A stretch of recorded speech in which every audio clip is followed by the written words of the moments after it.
अस्सलाम वालेकुम students, Shoaib Javed here, your chemistry teacher. हम 9th क्लास न्यू केमिस्ट्री की बुक को पढ़ रहे हैं। अभी हम एक्सरसाइज को सॉल्व करते हैं। इससे पहले हम सारे टॉपिक्स को क्लियर कर चुके हैं।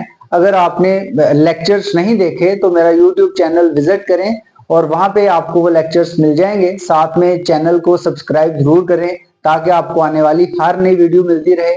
तो अभी हम एक्सरसाइज को सॉल्व करेंगे। एक्सरसाइज ताकि टाइम कंज्यूम कम हो, हम एमसीक्यूज को जो है स्टेटमेंट्स में बुक से रीड करूंगा और साथ में इनके जो करेक्ट ऑप्शन बनते हैं इनको आपके सामने जो है लिखता जाऊंगा। तो आपने जरा ध्यान से देखना भी है और सुनना भी है।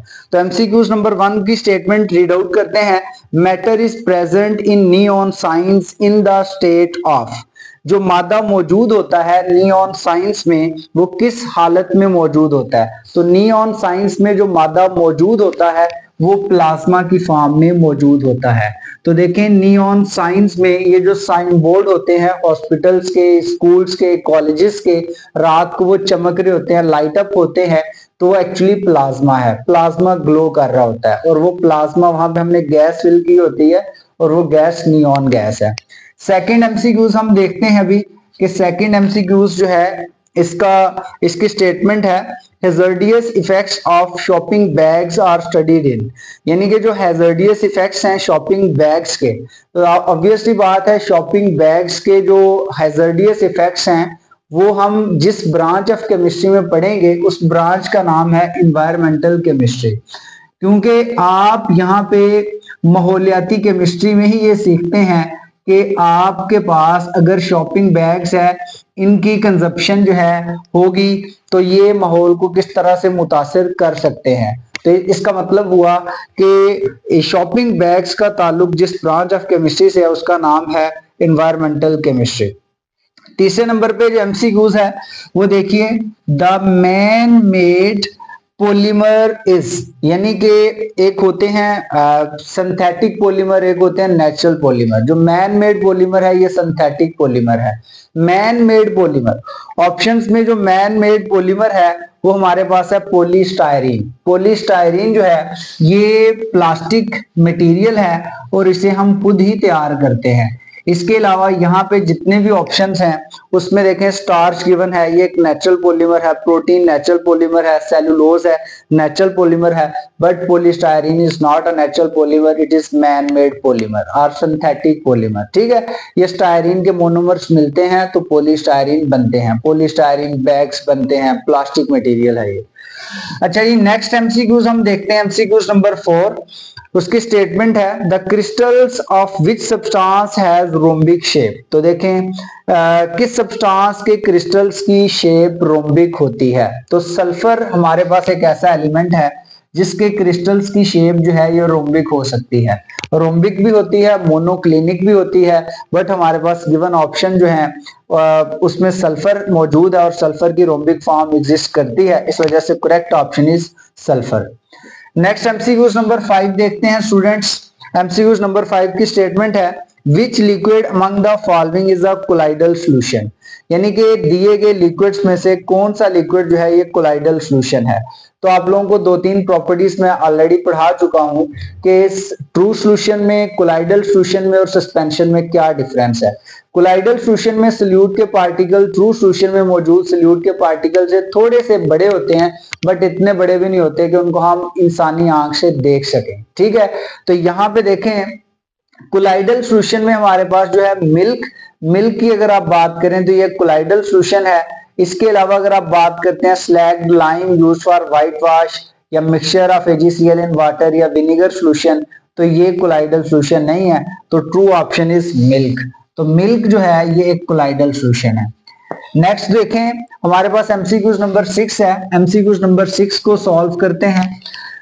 Which of the following is a heterogeneous mixture. देखें मिक्सचर जो होते हैं ये होमोजीनियस इन नेचर भी होते हैं, मिक्सचर जो होते हैं ये हेट्रोजीनियस इन नेचर भी होते हैं। होमोजीनियस का मतलब होता है कि होमोजिनाइज हो जाना, कंपोनेंट एक ही फेज जब इख्तियार कर लेते हैं, एक ही शक्ल इख्तियार कर लेते हैं मिलने के बाद तो मिक्सचर होमोजीनियस बन जाता है। बट हमारा क्वेश्चन है कि दिए गए ऑप्शंस में कौन सा मिक्सचर हेट्रोजीनियस मिक्सचर है।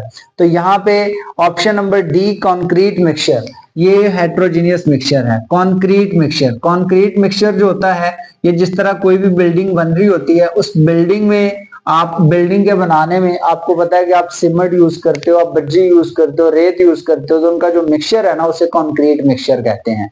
या सड़कें बन रही होती हैं, रोड्स बन रहे होते हैं, उसमें कंक्रीट फिल की जाती है। तो कंक्रीट में जो है डिफरेंट कंपोनेंट आते हैं, वो कभी भी होमोजेनाइज नहीं होते, कभी भी जो है ये सीमेंट बजरी के साथ एग्जैक्टली एक ही शक्ल इख्तियार नहीं करता। तो इसका मतलब है कि ये हेट्रोजीनियस मिक्सचर है। नेक्स्ट देखें, हमारे पास एमसीक्यूज नंबर 7 है। एमसीक्यूज नंबर 7 की स्टेटमेंट रीड करते हैं पहले। A state of matter whose properties are between those of liquids and crystalline solid। तो ये तो एक डेफिनेशन है, सीधी सीधी आपको पूछी गई है कि कौन सी मादा की शक्ल है जिसकी प्रॉपर्टीज लिक्विड्स और क्रिस्टलाइन सॉलिड के दरमियान में है।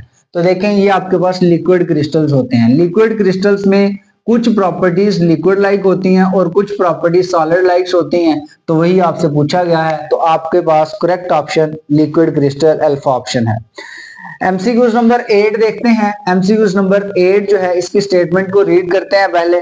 When the tiny visible particles of a substance are dispersed through a medium, यानी कि जब छोटे छोटे जो विजिबल पार्टिकल्स होते हैं वो एक मीडियम में फैल जाते हैं, the mixture is known as, या मिक्सचर इज नेम्ड एज। तो देखें विजिबल पार्टिकल हैं, मैंने आपको पहले बताया कि ये जो आपके पास ट्रू सॉल्यूशन है ना उसमें सोल्यूट के पार्टिकल का साइज तो बिल्कुल स्मॉल होता है, लेकिन कोलाइडल सॉल्यूशन में सोल्यूट के पार्टिकल का साइज थोड़ा सा ज्यादा होता है, ठीक है, लेकिन इतना ज्यादा भी नहीं होता कि इसको इंसानी आंख से देख सके। तो वही बात यहाँ पे हो रही है कि वो फैल गए हैं मीडियम में, तो वो फैलने के बाद आपके पास जो बन जाता है सॉल्यूशन उसका नाम कोलाइडल सॉल्यूशन होता है। सो यहाँ पे जो करेक्ट ऑप्शन आपके पास बनेगा वो क्या बनेगा, कोलाइड बनेगा।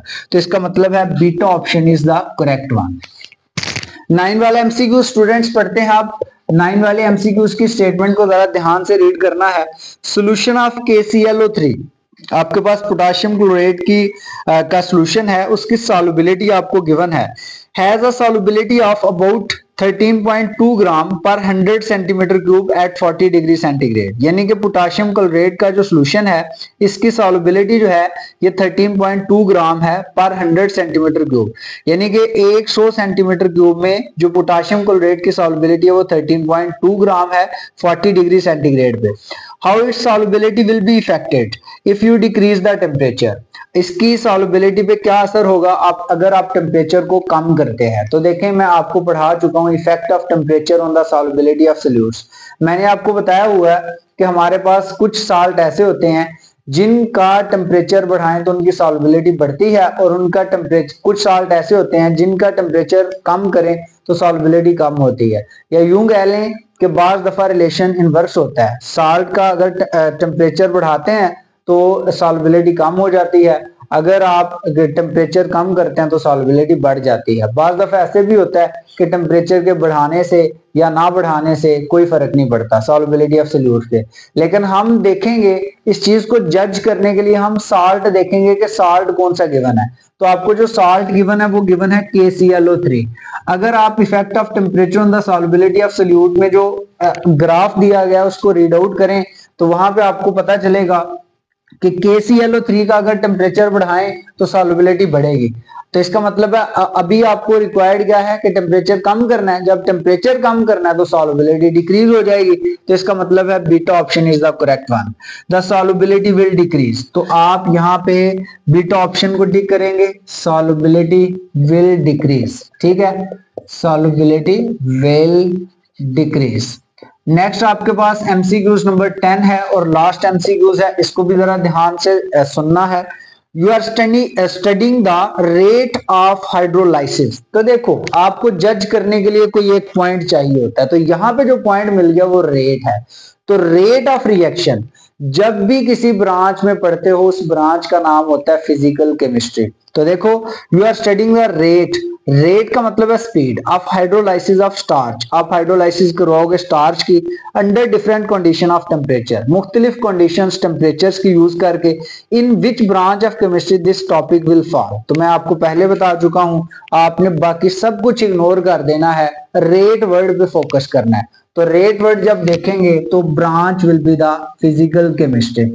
तो अब इसका जो सही ऑप्शन हुआ वो आपके पास कौन सा ऑप्शन बन रहा है स्टूडेंट्स, वो बन रहा है जी डेल्टा ऑप्शन। ठीक है, तो यहाँ पे हमने एमसीक्यू सॉल्व कर लिए हैं। अब नेक्स्ट जो हमारा लेक्चर होगा उसमें हम एक्सरसाइज के शॉर्ट आंसर्स और कंस्ट्रक्टेड रिस्पॉन्स क्वेश्चंस को सॉल्व करेंगे। अपना ख्याल रखिएगा। अल्लाह हाफिज।